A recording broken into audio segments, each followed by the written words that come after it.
Thomas, remember last week when you said, well, I don't know, London, maybe you'll really like the brown bunny. Maybe you would. I don't know. I'm not a mind reader. I can't see the future. But if I had to guess, I'd say you probably didn't like the brown bunny.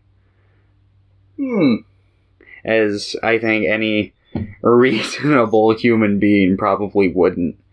Oh, maybe you loved it. I don't know. But fun fact, did you know that Roger Ebert actually liked the movie? Yeah, I was reading about, so I guess the original version was apparently longer, and I guess that there's a bit of controversy, because, he said that they had cut, 28 minutes from the movie, but Vincent Gallo later said that he's no, that was just, a lie, I cut, 8 minutes from the movie. Regardless, I'm not super crazy about the movie, and I'm glad that apparently the version that I've had to suffer through twice now is the shorter version, so... You know who really likes this movie? Who? Godard. Really? Godard, Werner Herzog, John Waters, and Sean Penn all, loved this movie. Yeah, I don't get it. Oh, but sorry, I forgot another director's name. London Hetty. Oh, okay. So you were a fan. Maybe. Okay. I guess we'll talk about it a little later in the podcast. Stay tuned. Yeah. Yeah. So what else have you been up to this week? I watched Scary Movie 2. Why? I don't know. I was on VR chat and I was in a private little theater room, and I was like, oh, I remember really liking the opening sequence of this movie when I was a kid, so I thought I'd check it out and see if it holds up, and I ended up watching the whole movie. Was it good? No. I don't... I think I laughed once throughout the entire runtime. Is that the one that's it's in the haunted house. The main storyline is the haunting, okay. Yeah. I can't remember what the fuck Scary Movie 1 is. Is it Scream? It's Scream, yeah. Okay. Yeah, I almost considered watching through the other 4, because I never saw the 5th one, because it came out Did you not watch the 3rd one with us, last year? I think that was, around the period when I started the new job, and I was, super tired. It was a fucking terrible No, I didn't go that day. I remember, because that was the day you watched, Disaster Movie and shit, right? Yeah. Yeah, no, I didn't go that day. Yeah, it was. I think... What did we watch that day? Hold on. Yeah, I think you guys watched Scary Movie 3, Disaster Movie... And the Starving Games. That made me so upset that day. I thought I remember there being one decent parody movie in there, but... Oh, yeah, we watched Meet the Feebles. That's a good movie. Meet the Feebles! I still have not seen it. I need to, though. What the fuck? But... Yeah, outside of that, I read a lot of one-shot mangas this week. Actually pronounced One Piece. No, I didn't read any One Piece this week. There's no new chapters. But, oh no. Yeah. This week though, come Sunday, it should be out. So that's tomorrow. Or not, I guess not this week. I guess next week, because it's on hiatus this week. But, yeah. I read Doranki, which is by the author of Berserk, Kentaro Miura. That's, his other ongoing series that he just started within, the last year. It's not, super long. It's only got 6 chapters out so far, but I like it. The other... notable one that I really liked was called Eureka, and it's basically focusing on the siege of Syracuse during the Second Punic Wars. It has like Archimedes in it, and that was pretty cool. It's from the author of Parasite. And then another one from the author of Parasite that I really liked the concept of. This is just like a short, like one chapter thing. But it's called... Oh, I'd have to dig out the full manga. It's in this compilation of his short stories called Sound of Bones, though. And it's this one story that follows this high school reunion, and they all kind of like reminisce about this kid that they used to go to school with, who was like this big, strong, but kind of like silent kid who would like attack out of nowhere and draw on people's faces with permanent markers. And they like intentionally... Like Jigglypuff. Yeah. Except they're awake when he does it, and he like holds them down, and they can't like fight back because he's so strong, and he just draws on their face. And they like intentionally don't invite him to the high school reunion, but he shows up anyway, and he's like basically like one by one taking them out like a slasher movie, but he's just like drawing on their faces with permanent marker. I really liked the concept of that one. I thought it was pretty funny. But yeah, it's pretty much been my week. Rewatched the One Piece movie because I was writing a script on that, but yeah. On how much you love Luffy. Yes, not particularly, but I love him in his big fucking hat. I do like that big fucking hat. There's an even bigger straw hat that comes up at some point in the story. So that's crazy. It is pretty crazy. But yeah. Well, you know what I did this week? Worked and watched a couple movies and some Lost. I did watch some more Lost. We finished season 3. Season 4 is pretty short. We're almost done with it. Season 4 was during the...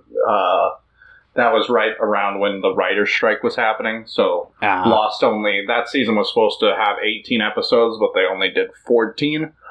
Okay. Which, to me at least, especially because I've seen it before, the pacing of the episodes feels like really breakneck. Like they're trying to fucking cram it all in. It's still a good season. I really like 4. There's a lot of... That's when everything starts like going to shit.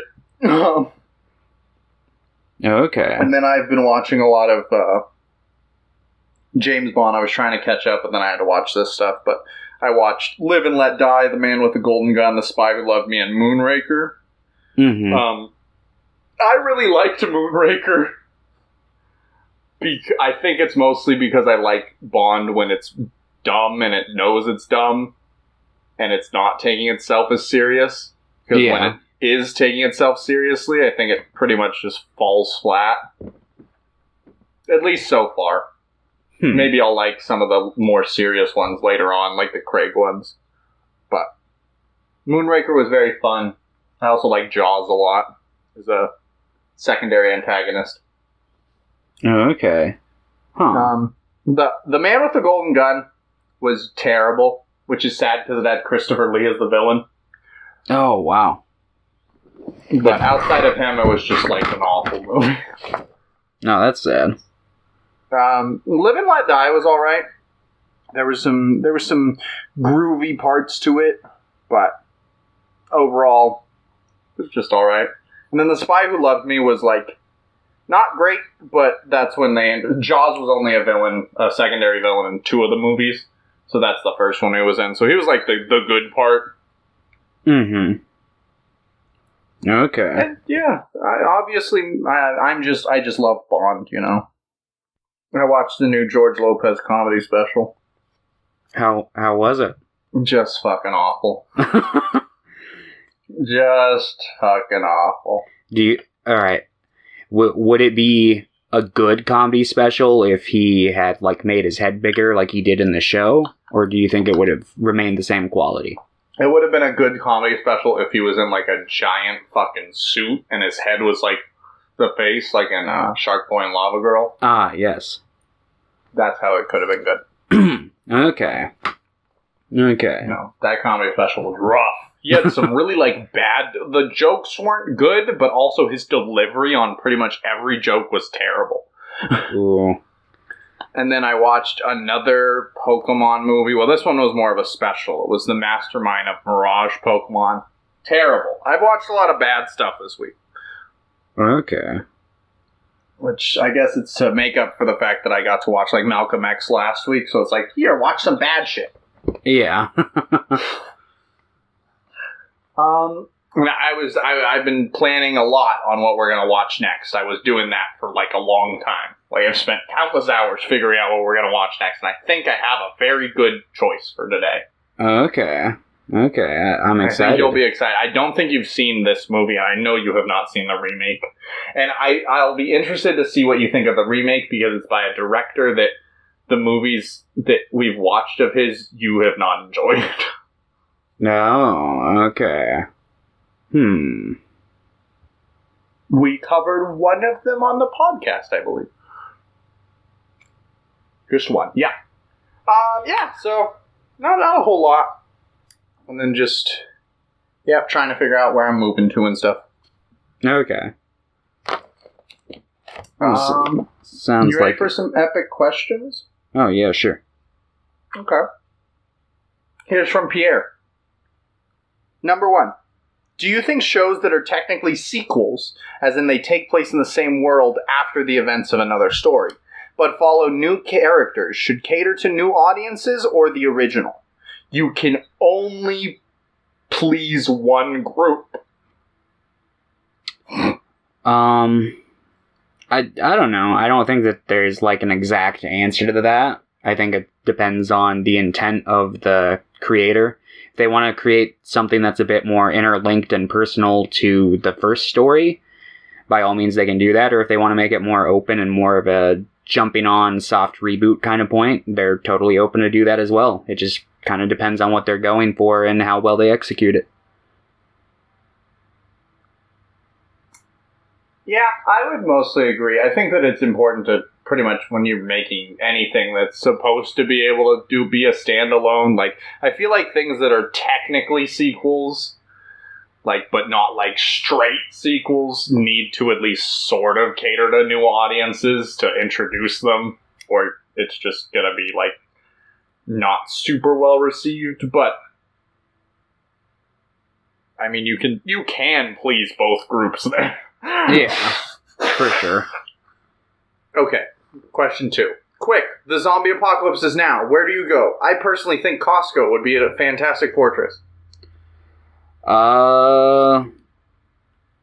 Somewhere cold, probably like Alaska. The Costco freezer section. Yeah, there we go. They won't get me in there. We'll certainly go to won't. Alaska. We'll drive up to Alaska. Yeah, let's go to the Alaska Costco. Yeah, there we go. That freezer room will stay cold. Yeah. Question 3. Do you think that David Lynch knows that all Gundam are mobile suit, but not all mobile suits are Gundam? You think he's a fan of Mobile Suit Gundam? He might be. Think he watches anime? I don't know. I want to watch some anime with David Lynch. Yeah. Like, yo, David, I think you would like these, like, select few animes, and give them some recommendations. Yeah. Sword Art Online. Oh, he'd love that. He'd be like, whoa, an isekai! I love isekai! He just goes on a massive isekai binge.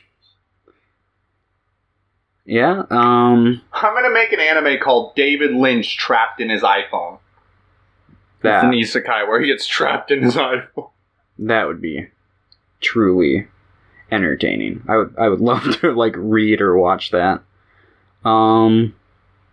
Yeah, I'm sure probably not. I don't think he's into anime at all, so I'm sure it's all probably the same to him. But who knows? I might be wrong on that one. He probably likes, like, Grave of the Fireflies. Yeah, I'm sure he's got, like, he's probably seen Satoshi Kon's movies. Yeah. I feel like he'd like Paprika a lot. Oh, yeah, probably. He'd be like, look at the funny colors! I don't know, there's a chance that he does watch anime, because, like, I feel like he really likes art, so I feel like he does, in his spare time, he might watch a lot of animated stuff. There's a chance. Yeah, it's a possibility. Okay, final question from Pierre. Fourth one, bonus question. Okay. Who do you blame more for a bad scene, the director or the actor? The actor is just following orders, right? I mean, that's a case-by-case basis, in my opinion. Like, it's pretty clear in a lot of bad scenes of what went wrong, in my opinion. Not always. Sometimes you're just like, I can't fucking put my finger on it, but this scene fucking sucks. Sometimes it's just a perfect storm of a bunch of bad attributes coming together to make a bad scene, but yeah, it's a case-by-case basis.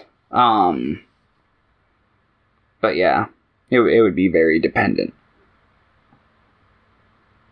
I feel like, in general, as a general rule of thumb, I might say the director is at fault more often because, like, you're supposed to be directing your actors, obviously. So even a less competent actor should be getting good advice and cues from the director to at least make not a bad scene, but like a passable scene. Yeah. I could see the logic in that. I don't necessarily, like, agree with it as a blanket statement, but I could see, like, the logic of him being the director being the one who takes the I don't mean, yeah, and I don't mean, like, always. I just mean, like, instead of it being a 50-50 split, it's more like a 60-40 split. I feel it. All right. I got some questions from my dear friend Exy. Oh, okay. What is your favorite Seth Green movie? Oh, man. Probably... Is it Scooby-Doo 2? Oh, that didn't cross my mind, but it might be. Either... Without a paddle? Okay. I'm a bit biased with this one, but it's going to be the It miniseries from 1990. That's what I was thinking. I was joking with the other ones. I'm like, I bet he's going to say the It miniseries. But a close second would be, I don't know, like the Austin Powers movies, maybe. Rat Race. No, I forgot he was in that. I want to see that movie he did with, like, Macaulay Culkin.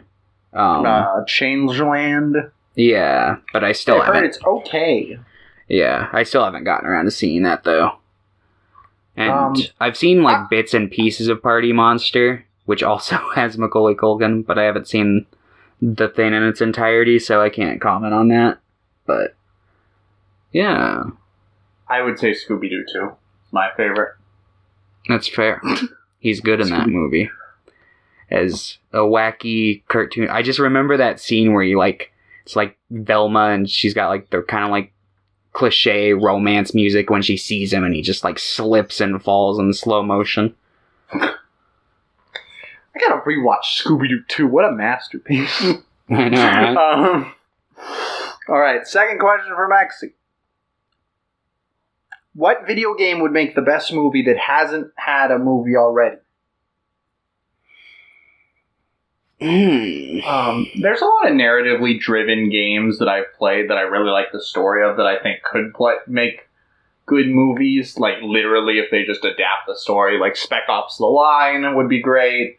I think A Way Out, I think it came out 2 years ago. I think that has a pretty good story. However, the gameplay, like, you playing the game makes that better. I think Spec Ops The Line could work without having to play it. But then there's fun stuff, like Sonic's gotten a movie, Mega Man's gotten an OVA, you know, Mega Man got a show. I would like to see my big boy Bomberman get a movie. Or Jak and Daxter movie. That would be pretty cool.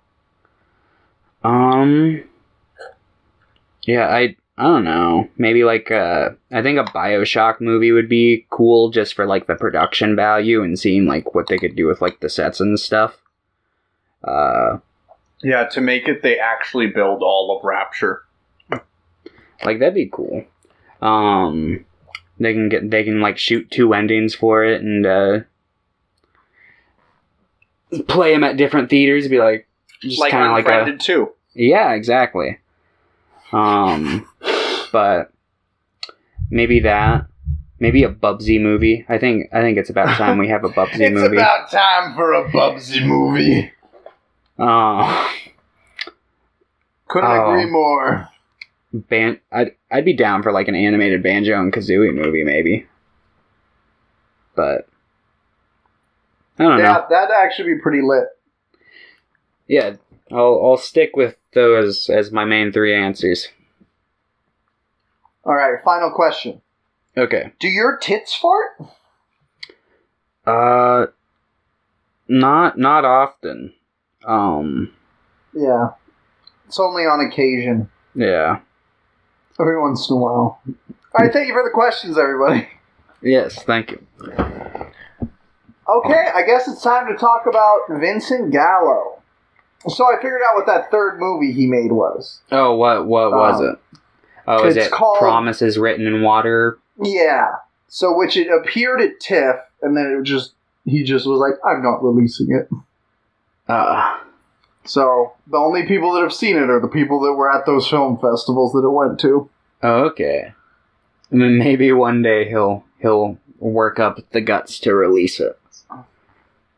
Yeah. Especially now that his arch nemesis is dead. I also read an article where Roger Ebert wrote about him and Vincent like meeting and how they became like they were fine. They were like, no, we were just joking around. Like they weren't arch enemies. Yeah, they were pretty chill. Referring to the like public perception. Yeah. Yeah. What was? Because I liked. Because obviously, like, we brought up the statement that he made where he's like, you know, he basically called Roger Ebert fat after he criticized the movie, and then he's like, well, I may, or one day I can be thin, but you'll always be the director of The Brown Bunny. Apparently, like, there is another shot later that I liked where,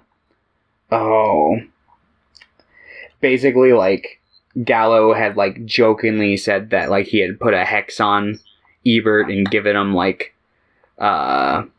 an ulcer in his stomach, and Ebert joked about like, well, watching like that on the screen, like as they're like taking it out, was infinitely more. Video would be more interesting than the Brown Bunny. Yeah, and I like that Gallo kind of took that one on the chin. He's like, all right, yeah, that was a good comeback. But yeah, Vincent Gallo as a person pretty funky guy. Doesn't seem like my favorite kind of guy. I feel like he's just, he kind of plays his characters in his movies, too. Yeah. I don't know, he seems like kind of an okay guy. He's just kind of, doesn't really have very good impulse control with what he says. Yeah, I know Christina Ricci, or I think that's how you pronounce her name. Christina Ricci, yeah. Yeah, she has vowed to never work with him again and said that it was like a traumatic experience working with him, so it's just like, yikes. It's really weird because I was reading about the Brown Bunny and fucking Chloe Savini or whatever, the girl at the end. Yeah. And she was like, yeah, he was like great to work with and he was really gentle and he knew all about me. Yeah. But apparently they had also like had an intimate relationship before, yeah. So I'm sure that probably played into like her perception on the guy, but I don't know. It doesn't seem like my cup of tea, but well, that's sad to hear because joining us now on the podcast, Vincent Gallo. I'd be like, what? What? He's just like, I hope you get cancer too, kid. I probably will. But don't say that. Yes. I completely forgot about that ending of the Brown Bunny, by the way. Like, I had completely, like, blocked that from my mind, I guess. Full head. Yeah. But apparently that caused a huge controversy, but with the actor Chloe Sevigny, I think is how you pronounce her name. Yeah. She got, like, dropped by her, the studio that, like, the agency studio that helped her out and stuff, the William Morris agency. But yeah, she seems to have. People are babies. Yeah, no kidding. Like it. I'm like, that wasn't even like. It wasn't even that long, and like. Yeah. I don't know. People are babies. Yeah, she's still doing good though. Yeah, she like within the next like few years after being dropped by that agency, she went on to make movies with like Woody Allen, Jim Jarmusch, and Lars von Trier. So she Lars obviously. Von Trier, I'm pretty sure she did.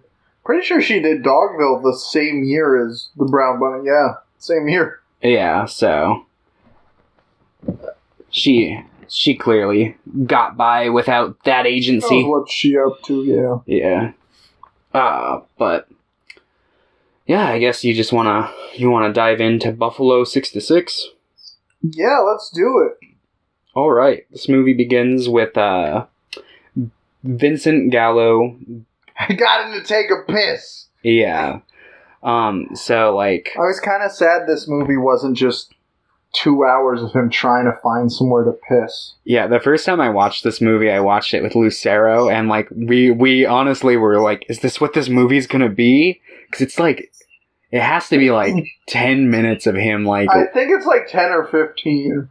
Yeah, because he gets out of jail and he cries a little bit on a bench, and then he just kind of like is going around looking for any place to go to the bathroom. And this leads him to a like dance studio where some dude tries to like look at his piece while he's using the bathroom, which causes him to have a very violent reaction, to say the least. He's really mean.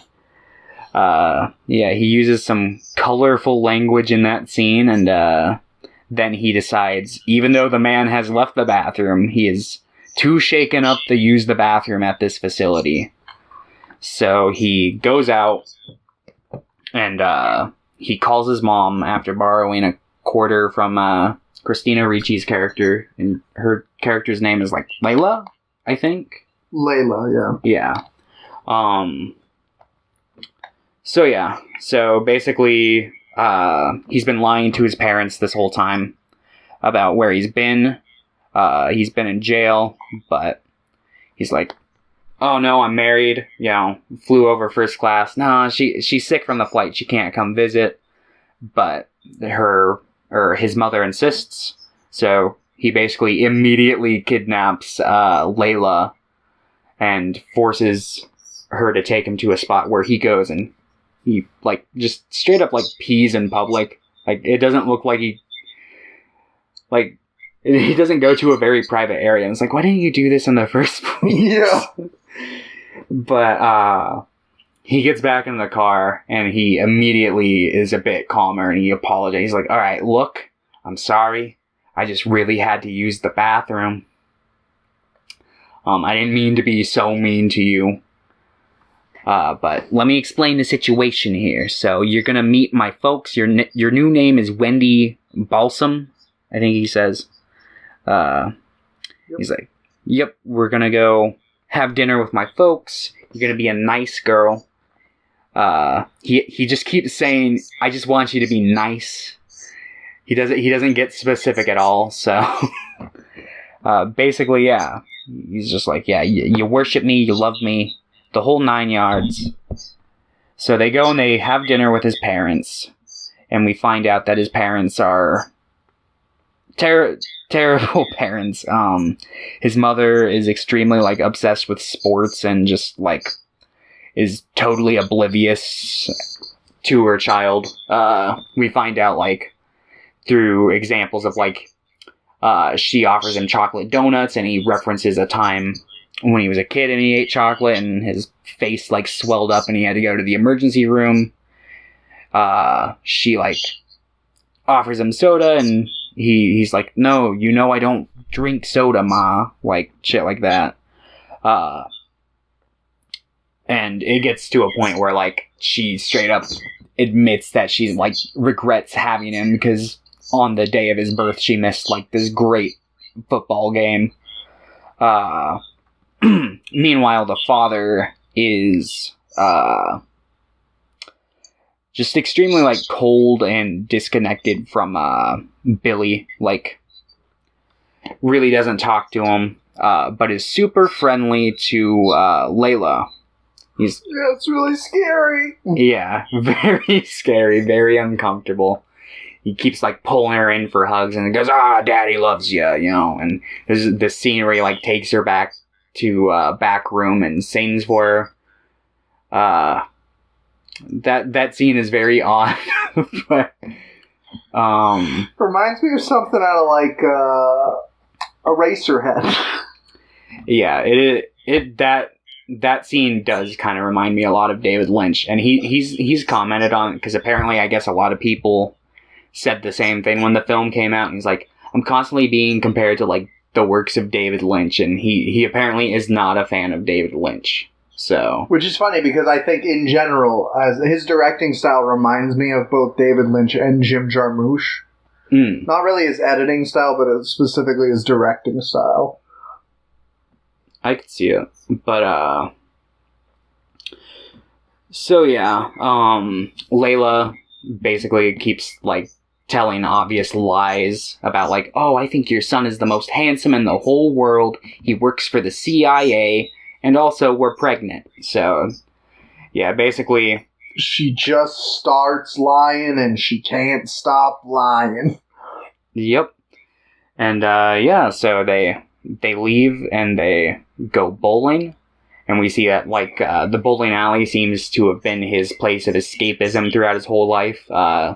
He's got like he won like some sort of event when he was like younger, and it seems like he's still like very well known around there. He's still got like his locker and stuff.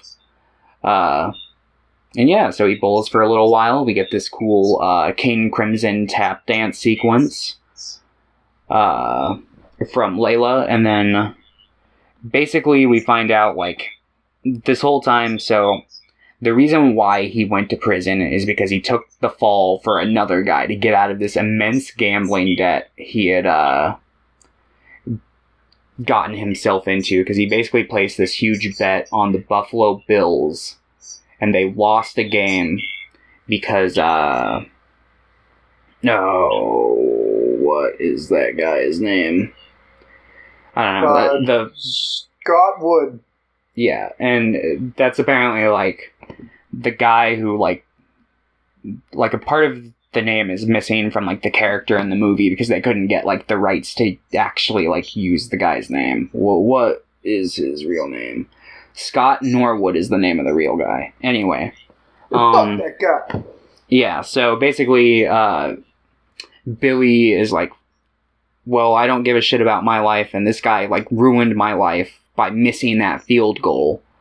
So I'm going to go and, like, just kill him and then kill myself. And, this Scott Wood guy runs, like, this, strip joint now, because he basically, like, got shit on by everyone after missing that field goal. So, yeah, they go bowling. They go to, like, a Denny's, and there they run into Wendy Balsam, who turns out to be, like, this girl that Billy had, like, this enormous crush on growing up, like, from the time they were in, like, kindergarten to, like, graduation, it seems. But she never, like, really noticed him outside of, like, she noticed that he, like, would stare at her a lot and was kind of creeped out by him. So yeah, this causes him to, like, want to leave the diner, and, Layla, who has developed a major case of Stockholm Syndrome by this point in the movie, is like, hey, you know, why are you getting so worked up over, like, such a creep like her? Like, come on. You're a nice guy, Billy. I disagree, but she thinks so. Yeah, every time she spoke about, like, him being nice, I'm just like, oh, go see a therapist, please. Yeah. Both of you, please go to therapy. Yeah, so, he basically, like, walks out on her here, because he gives this whole speech where he's like, women are evil and nasty, and I just say that because I don't understand them, and I just decipher everything they do as evil and nasty. So, like, I too think women are evil. Yeah, no, the second he said that, I'm like, that reminds me of London. So, he walks out for a little bit. He calls his friend Goon, who... You mean Rocky? Well, he calls him Goon at this point in the movie, which is... And when we're, like, first introduced to him, which is why I was referring to him as that now. But he prefers to be identified as Rocky, so I guess I'll call him Rocky for the rest of this. So he calls Rocky, who's his, like, friend. I don't know if he's necessarily disabled or if he's just not very bright, but... I just think he's a bit dumb. Yeah. Yeah, so basically he's like, hey,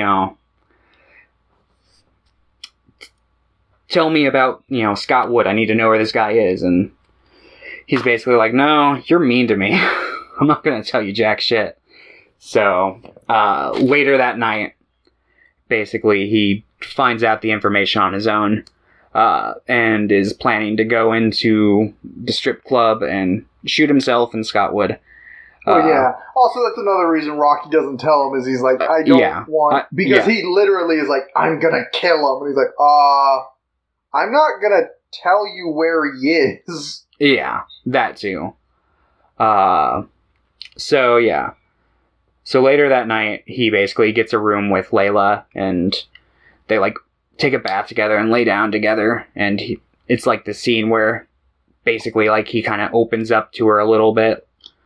And then in the middle of the night, he starts to leave to go take care of Scott Wood, and she basically, like, it's like, where are you going? He's like, oh, I'm just going out for coffee. I'm gonna go get some coffee.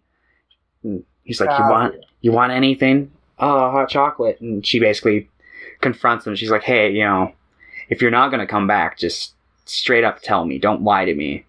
He's like, I'm gonna come back. And she's like, you better, because I'm gonna be here waiting for you. And get this through your thick skull, Billy.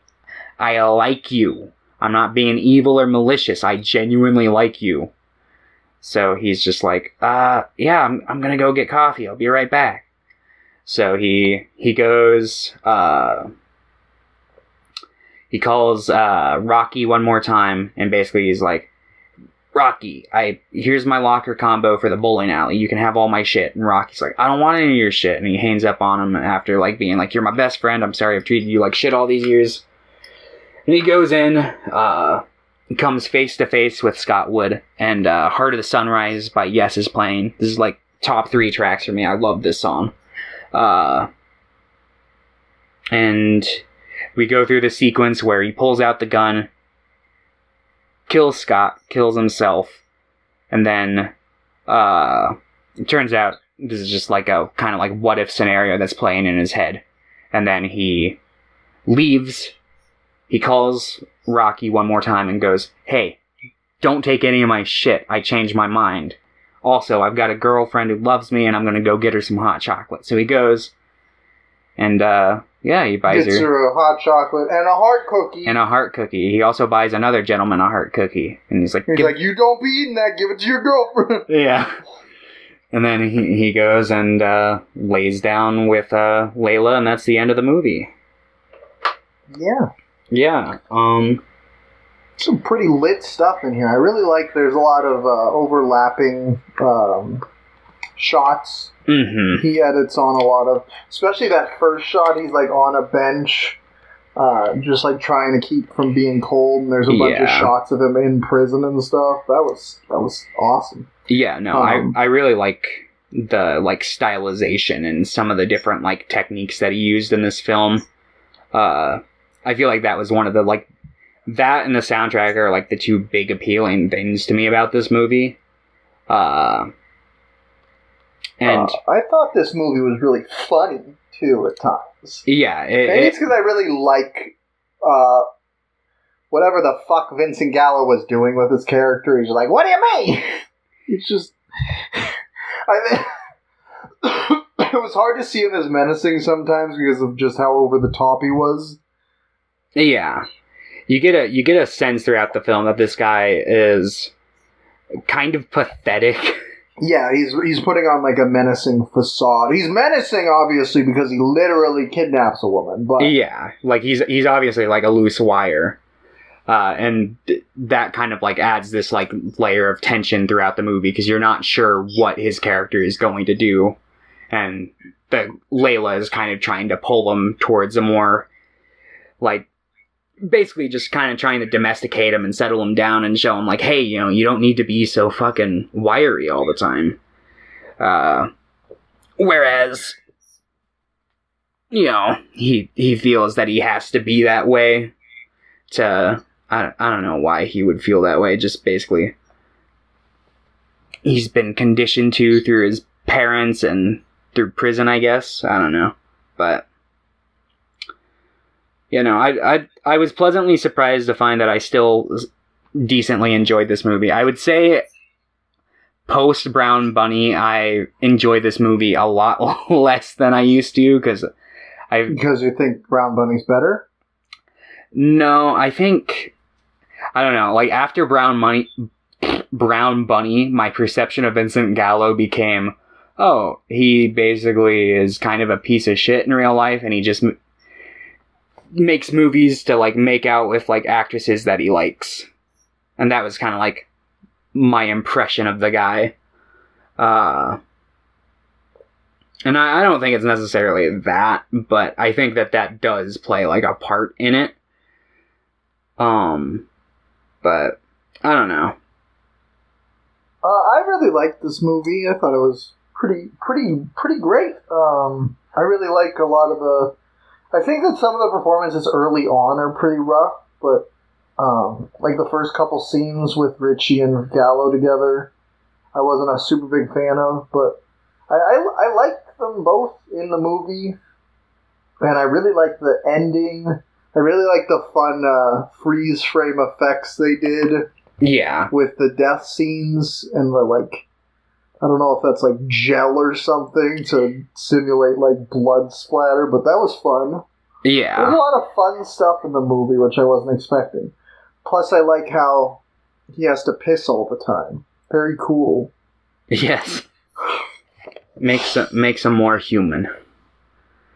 Yeah, I was surprised. I really liked this movie, and yeah, the soundtrack was fucking killer. Yeah, the soundtrack is easily probably like my favorite part of. Maybe not this movie, but of like his like directing style. He's got a really good taste in music. I will give Vincent Gallo that. Yeah, I really like the soundtrack to this, but John I can't remember how to pronounce his name, Frusciante or whatever, the lead guitarist of the Red Hot Chili Peppers, did most of the soundtrack to the Brown Bunny, and it was fucking lit. I really like the soundtrack of the Brown Bunny. Yeah, the soundtrack's one of the things I like about that movie. And everything else about it. Whoa, we'll get to it. We're like seconds away here, but... We're like seconds away. Yeah, but good Buffalo 66, good movie. I want to rewatch it eventually, now that I kind of know more about his directing style. Now that I've seen both. I'll say visually, it felt a little like Wim Wenders' Paris, Texas inspired with some of the cinematography in this movie. At least that was kind of like the vibe I got. Yeah, he was, most of the movie, I think actually all of it was using the same techniques as I think NFL film reels. So they all were supposed to kind of mimic the colors and stuff of like a football game. But yeah. Which I thought was a neat touch. Yeah, no, maybe if I was more into football and had seen NFL film reels, I would be like, wow, look at that. But yeah, I don't watch football. No, I got Wim Wenders vibes from this. And Paris, Texas. Let's go talk about the Brown Bunny. What do you give this movie? It was just okay. So I would give this movie probably a 7 out of 10. Me too. I would give it a 7 out of 10. I need to talk about the Brown Bunny because I'm actually curious why you don't like this movie, because the entire time I was watching it, I'm like, this is so thematically and like execution-wise similar to Paris, Texas. And I'm wondering why Thomas doesn't like this movie. Okay. Because at least there's more, like, I felt like there was more going on in Paris, Texas. Like, which is weird because I felt there was more going on with this movie. See, this movie, it starts off, because I can tell it all right here. It's literally, the movie begins, he's driving on a motorcycle, he stops at a gas station, he looks at the girl who works at the gas station, and he goes, I like your necklace. I'm going to California. You want to come with me? Please? Please? Please? Okay, she's coming with me. Gets in the car. Here, go grab your things. Leaves. And then drives around. Stops again at Daisy's parents' place. Talks to a couple senile old people for one scene. The old guy in the kitchen in this scene, it looks like they just went into some old guy's kitchen and he's extremely upset they're there. He's just like shaking his head. He's like, what the fuck is going on? I hate Vincent Gallo. Yeah. And he's like, basically he's like, I haven't seen my daughter in years. You don't remember me? We lived in California. You came and visited us a couple times. I remember you. I grew up here. I was a childhood friend. Is that her brown bunny? Okay, great. Then he drives to a pet shop, finds a brown bunny. He's like, how long do brown bunnies live? Not very long. Oh, really? They can only like live up to like 5 years. All bunnies? Okay. Huh. Then he stops at like a rest stop, grabs a Coke, makes out with this woman who's there, and then he starts breaking down and leaves. And he goes to the house where Daisy supposedly lives, bangs on it for a couple minutes. Then like some lady like looks over and is like, she's not there. He basically hangs around the area for a little more, leaves a note, goes to his hotel room where actually something fucking happens. And it's not just him like driving around throughout the whole fucking movie. There's also a scene where he drives his motorcycle in the desert and he picks up a prostitute, buys her lunch, and then yells at her to get out of his car and pays her. But then he drives through the desert like in The Master. Yes. When I watched The Master, I had gotten Major Brown Bunny flashbacks, and I was like, oh god, no. But Vincent Gallo's gonna show up. No. Oh god, no. But yeah. So then we see Daisy arrive. She smokes in the bathroom a little bit, a couple times, and then she comes out and she basically, it's like, what? Show me affection. He's like, nope, I'm not gonna show you affection because I saw you with like those guys one night and I'm hurt. And then basically it's a slow peel back to find out that she's dead. She's not really there.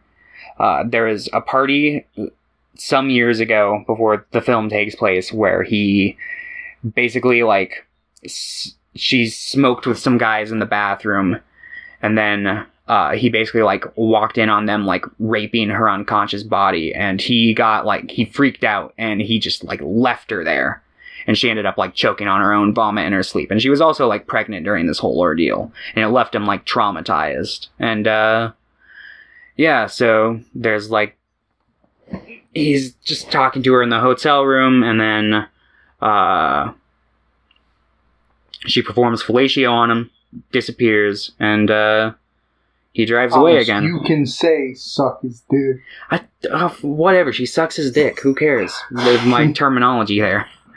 And yeah, I don't know. I just, like, at least with, like, Paris, Texas, there were lots of, like, what I recall being, like, quirky. I mean, I watched it the once for the podcast. It's been a while since I've seen it, but I remember there being, like, actual things that happen in the movie. Like, his brother finds him. We get to, like, know his brother and, like, talk to these characters. This movie is, like, 75 to 80% just Vincent Gallo driving.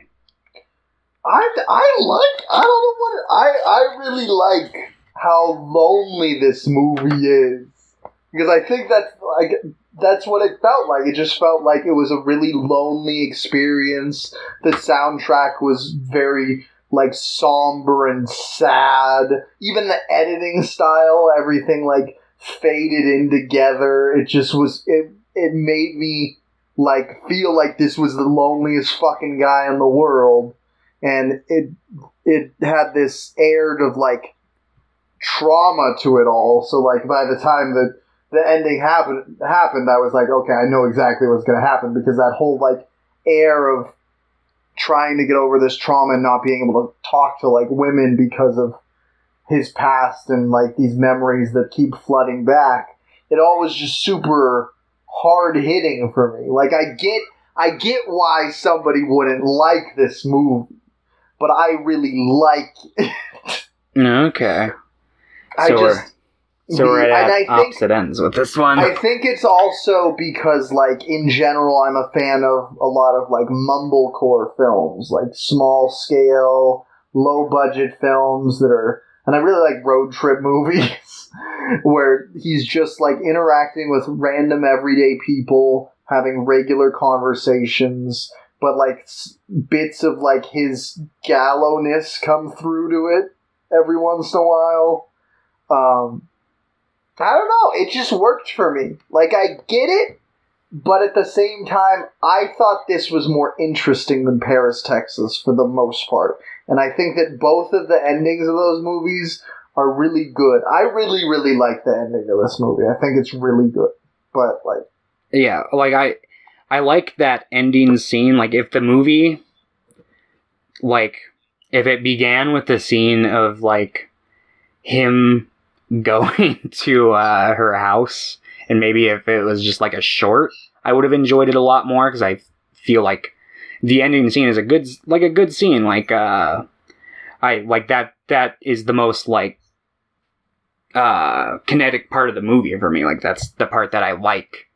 If and like I don't know if I'd say I'm in love with it, but that's the part where I'm like, yeah, I'm actually feeling like I'm watching a fucking movie here. But yeah, no, I just personally am not a fan. I get the feeling of, like, isolation, and I get why you would like it, but I personally got nothing out of this fucking movie. But, and, like, I don't know, like, I felt like things were happening at all points. Like, there were parts, I don't think it's a perfect movie, because even though, like, I like the feeling of isolation, I feel most of the driving scenes went on, like, a minute too long, because they were, like, 4 minutes each, and I'm fine with it going on for a while. I like the soundtrack, I like what they were doing with it, but it just went on a little too long for me. But, like, the different interactions he has with the women in his life, he's trying to find, like, an emotional connection, and he's so close. He's, like, trying to ask for help, and right when he's about to get help, he runs away from it. I feel like that, in general, that feeling of trying to get help and then running away from it at the last possible moment is just really, like, relatable for me. So maybe that's why I've, like, connected with the movie more, and I'm like, this is why I felt like things were happening. Like, that might be it. But I don't know. Like, the movie in general, I think, worked just as well for me. I think even though I like this editing style and it made it feel lonely and it made it feel isolated, the cinematography, I would say, also did the same thing, because a lot of it was really up close to just him. So, like, all you could see was him. All you could see was, like, that was the only thing in frame. It kind of reminded me of, like, he was just in, like, a void. Like, even when he was in a room with other things in it, a lot of the shots you could only see just him and, like, the wall.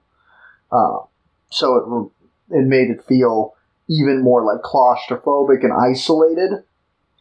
So maybe that's why, like, I felt like all those pieces worked together to make the film feel super isolated. And it worked for me, but I get it. I get it. If it doesn't work for you, this movie would be really fucking boring. I get it. You should show Pierre this movie. I'm sure he'd love this one.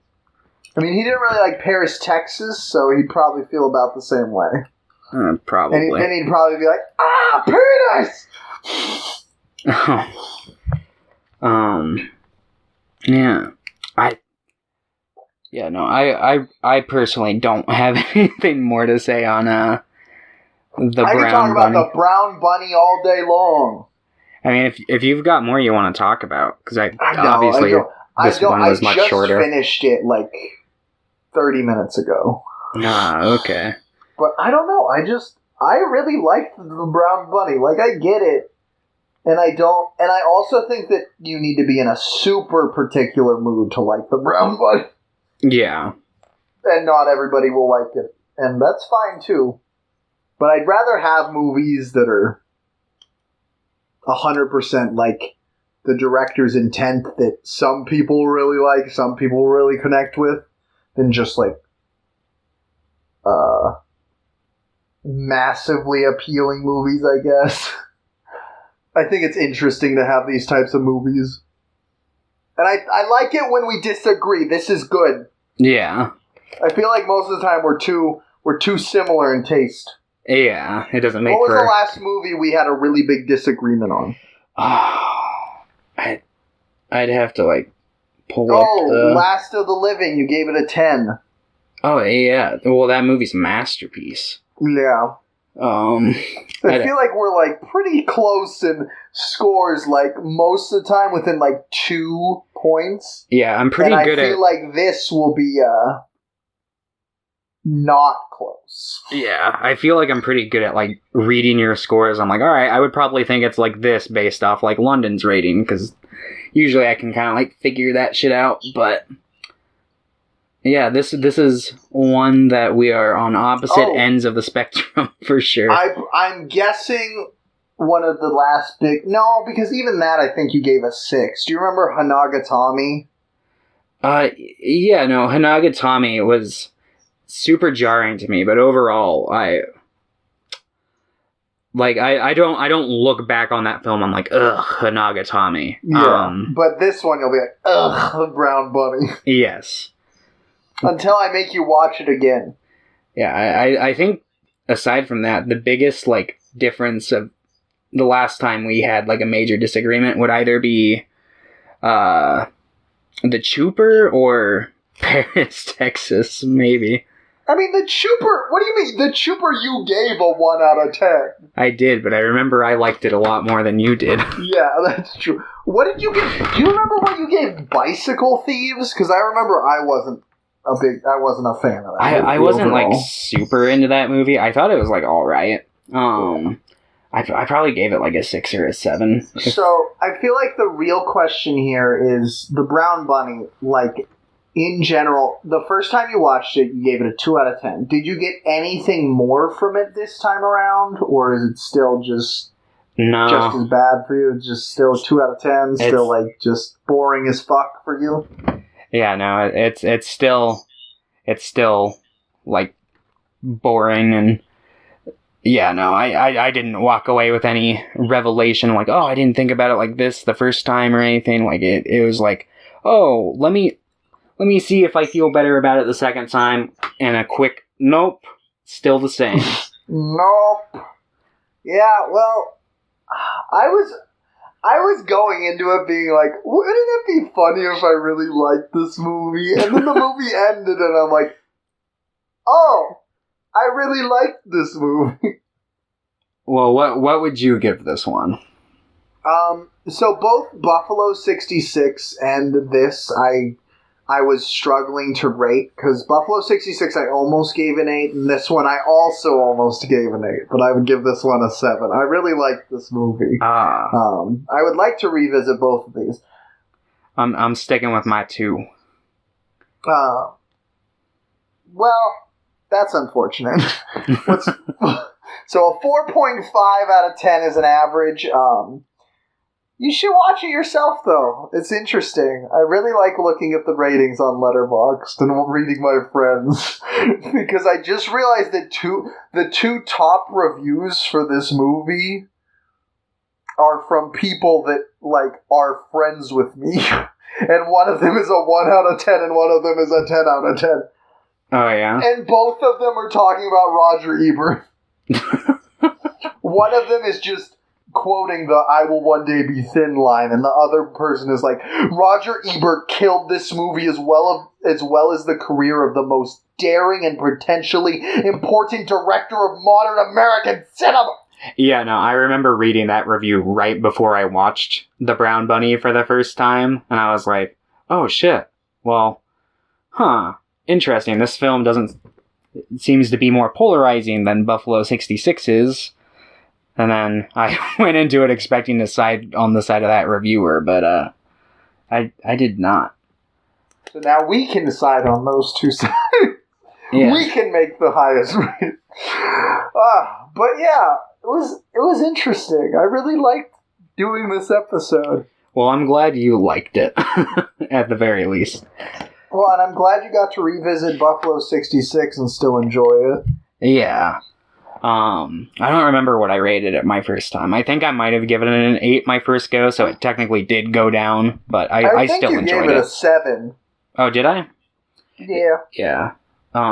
It would be whatever I have it on as Letterboxd now. Yeah, 7. Oh, okay.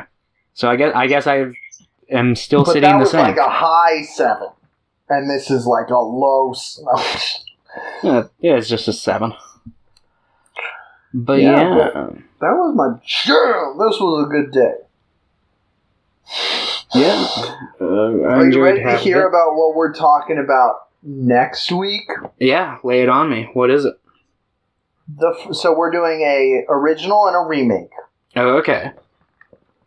The first is considered like one of the greatest Japanese films of all time. 1962, directed by Masaki Kobayashi, Harakiri. Oh, okay.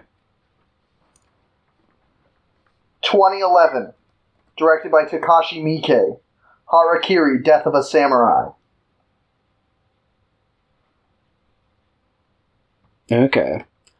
So, Harakiri and then Harakiri, Death of the Samurai. Yep. Takashi Miike is the director you don't really like. Well, from the things you might like this one. Apparently this, from what I've heard, this is very well received by most people. Okay. It also has the guy from Cure. He's the main character in this, so. The detective? Yeah. Okay. Which I really like him, and even though I watched 13 Samurai, or 13 Assassins by Takashi Miike, and even though I had a kind of middling reception towards that, he was fantastic in that. And I forgot, he's the main character in the world of Kaneko, too. Oh, okay. He's just all over the place. Huh. Oh, yeah, he is. So, the original you can watch. It is streaming on Criterion Channel and Canopy. And the remake is on Tubi? Amazon Prime, Tubi, Vudu Free, and Canopy. Okay. Well, alrighty then. You haven't seen the original Harakiri yet, have you? No, I haven't. Okay. It's been on my to-watch list, but I haven't gotten around to it yet. I feel like I've been meaning to watch that movie for like 7 years. I know I like sought it out after watching some of Kurosawa's works on this, because I had originally thought this was a Kurosawa movie because I had seen like stills from it, but then I was like, oh, it wasn't any of the ones we watched, and I like looked it up and I found it and found out it was this. So I really want to dive into Kobayashi more also, because he's the one that did the Human Condition trilogy, which like I really want to watch. Maybe one day we'll do that. Maybe. Probably. Anyway, though, thank you all for watching another exciting episode of Screen Weens. Thank you to Vincent Gallo for sponsoring this episode. I also want to thank Vincent Gallo for the Bush's second term. Did he do that? He has this interview with Howard Stern, and he's like, yeah, my main goal right now is to help get Bush reelected, so... Yeah, he's a major conservative, but... I bet. Have you seen his face? It's true. Alrighty. Did you remember the beginning of Buffalo 66? That is also true. Okay. But yeah. All right. Goodbye, everybody. Adios.